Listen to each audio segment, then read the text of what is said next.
So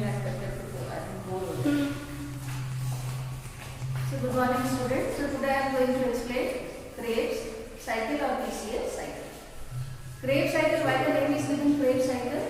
After the name of scientist who discovered Krebs cycle or who discovered the pathway. Okay. And also the another name, that is PCA cycle, tricarboxylic acid cycle. Pyruvic acid, which is produced in glycolysis by the breakdown of one molecule of the glucose, we are getting two molecules of pyruvic acid. So that means 2 times the pathway will operate. So the pyruvic acid that is entering into Krebs cycle, and the pyruvic acid is converted into acetyl coenzyme A. So here you see one molecule of carbon dioxide, so that is released because the pyruvic acid, so that is a 3 carbon compound. And by the release of one molecule of carbon dioxide and by the addition of the coenzyme A group, now it is converted into acetyl coenzyme A. And in this step, NAD plus, so that is reduced to NADH2. So one molecule of NADH2, so that is released in this step. Then acetyl coenzyme A, so that is combining with oxaloacetic acid. Oxaloacetic acid, that is a 4 carbon compound, and acetyl coenzyme A, so that is a 2 carbon compound. So they combine together to produce citric acid. Then citric acid, so that is converted into isocitrate. Isocitrate, so that is an isomer of citric acid. And the enzyme which is participating in this step, that is isomerase. Then isocitrate, that is converted into alpha ketoglutarate acid. Alpha ketoglutarate acid, so that is a 5 carbon compound, and there is release of one molecule of carbon dioxide. Here also NAD plus, so that is reduced to NADH2. Now alpha ketoglutarate acid, so that is converted into succinyl coenzyme A. One molecule of coenzyme A, so that is added. One molecule of carbon dioxide, that is liberated, and NAD plus, so that is reduced to NADH2. Succinyl coenzyme A, so that is a 4 carbon compound. Now succinyl coenzyme A, so that is converted into succinic acid, and in this step, one GPP molecule is converted into GTP. GPP, so that is equal to ATP molecules. As ATP molecules can produce energy, similarly the GPP molecules also can produce energy. Then succinic acid is converted into fumarate, and here one molecule of FAD plus, so that is reduced to FADH2. Then fumarate is converted into malate, and malate is converted into oxaloacetic acid. So here also you see one molecule of NAD plus, so that is reduced to NADH2. So this is the cycle, and as I told you, 2 molecules of pyruvic acid are liberated from one molecule of glucose. So 2 times the pathway will be operated. So here you see how many molecules of NADH2 they are produced. 1 molecule, 2 molecules, 3 molecules, and 4 molecules. 4 molecules. Okay. So in the Krebs cycle, we are getting 4 molecules of NADH2, and we are getting 1 molecule of FADH2,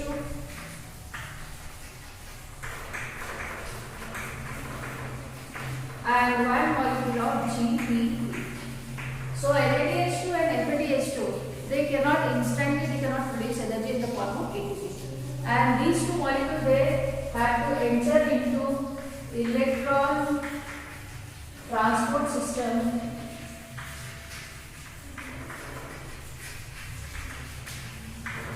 to liberate energy in the form of ATP. Now we will discuss about electron transport chain. Glycolysis takes place in cytoplasm, and Krebs cycle takes place in the matrix of mitochondria.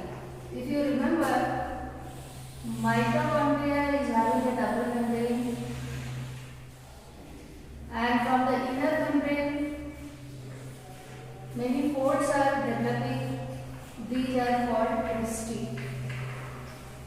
So this is outer membrane and this is inner membrane, and this part is called matrix. So the outer membrane, that is also a double membrane, and the inner membrane, that is also a double membrane.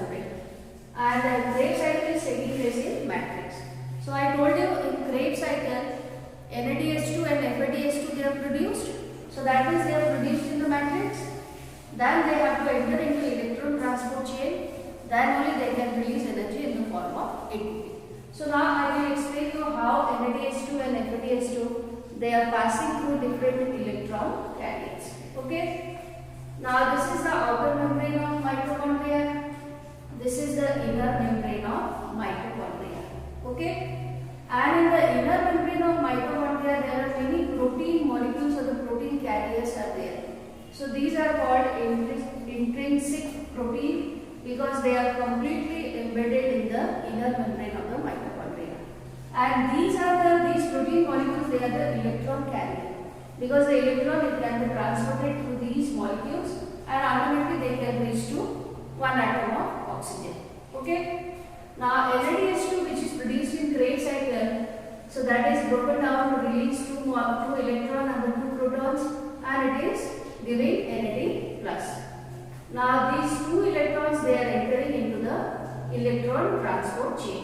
Now here I have written the first acceptor for the electron, so that is F, M, N.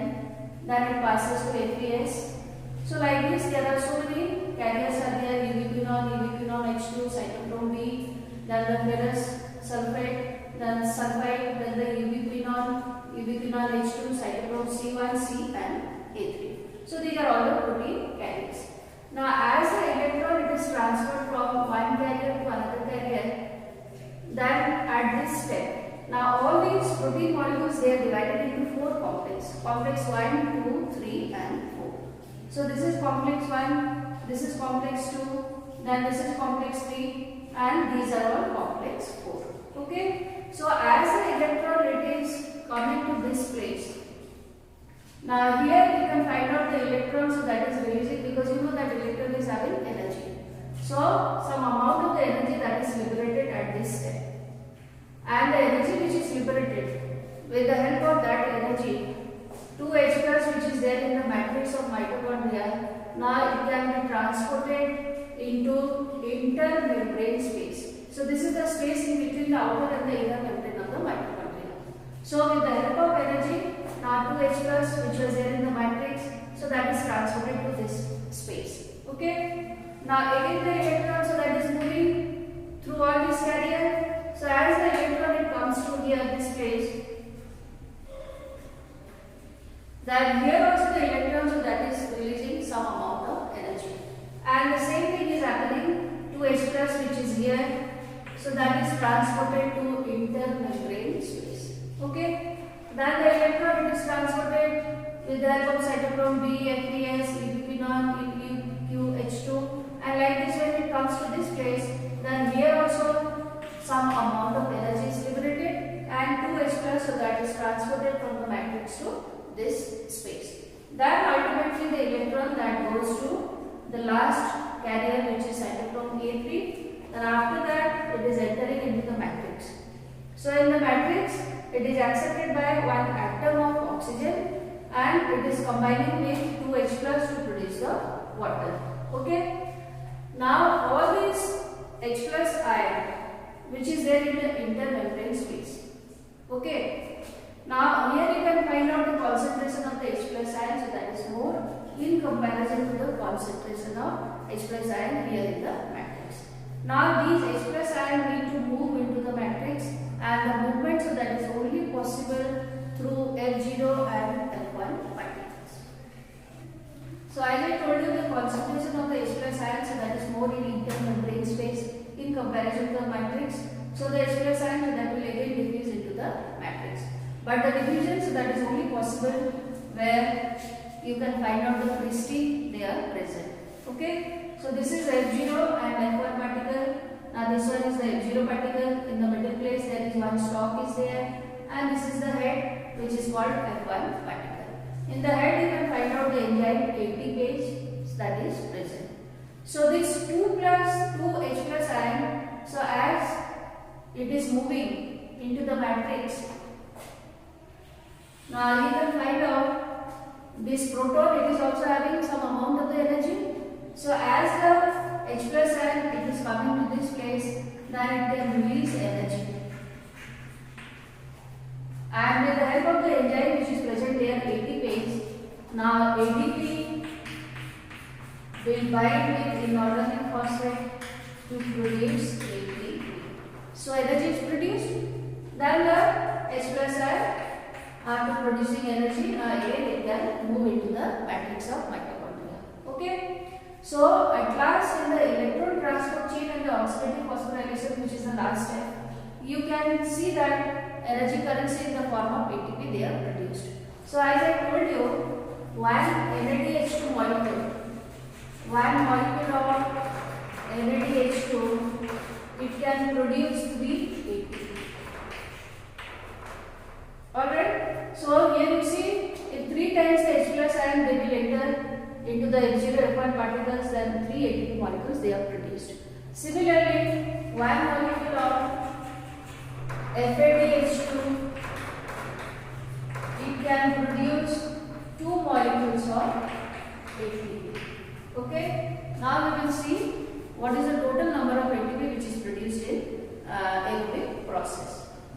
So now we will see how many ATP molecules are produced in aerobic process of respiration. So in the glycolysis, 4 molecules of ATP they are produced, whereas 2 molecules of ATP they are used in that cycle or that pathway, not cycle, that pathway. So ultimately we are getting 2 ATP molecules. And also 2 molecules of NADH2 they are also produced in glycolysis. As I told you, 1 molecule of NADH2 that is equal to 3 molecules of ATP. So 2 into 3, so that is 6 ATP molecules. And no molecules of FADH2 they are produced in glycolysis. Then in the Krebs cycle, the first step, that is the conversion of the pyruvic acid into acetyl coenzyme A, which is known as the decarboxylation. In that step, no ATP molecule is produced, but 2 molecules of NADH2 they are produced. Why I have written 2 molecules? Because 2 times the cycle is operating. So 2 into 3, total 6 ATP molecules. Now then the Krebs cycle, 2 ATP molecules they are produced because not directly ATP molecules, so that is GTP molecules. 1 GTP molecule in 1 pathway of Krebs cycle. So 2 times the pathway is operating, so 2 GTP means 2 ATP molecules. Then 6 molecules of NADH2 they are produced. In 1 cycle, 3 molecules of NADH2 they are produced. So 2 times the cycle is operating, the pathway is operating. So that means 6 NADH2. So 6 into 3, that is 80 ATP molecules. So if altogether you see, we are getting 38 ATP molecules when glucose is broken down into carbon dioxide, water and liberating energy in aerobic pathway of respiration. Okay, but 2 molecules of ATP, so that is used to transport NADH2 from the matrix of mitochondria to inner membrane of mitochondria. So what is the net gain of ATP molecules? So that is 36 ATP molecules. So in the aerobic process of respiration, when the glucose is broken down, automatically we are getting 36 ATP molecules.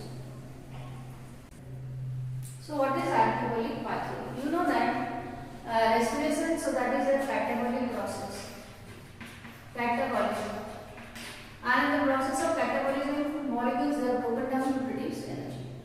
But exactly we cannot say it is a catabolic process, only catabolic process.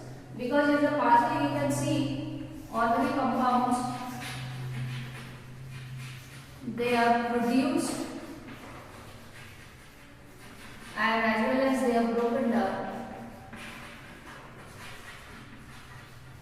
Also you can find out some of the intermediate compounds, they are used directly as in the other pathway also. So when the compounds they are produced, so that is an anabolic process, anabolism, and when the compounds they are broken down, so that is catabolism.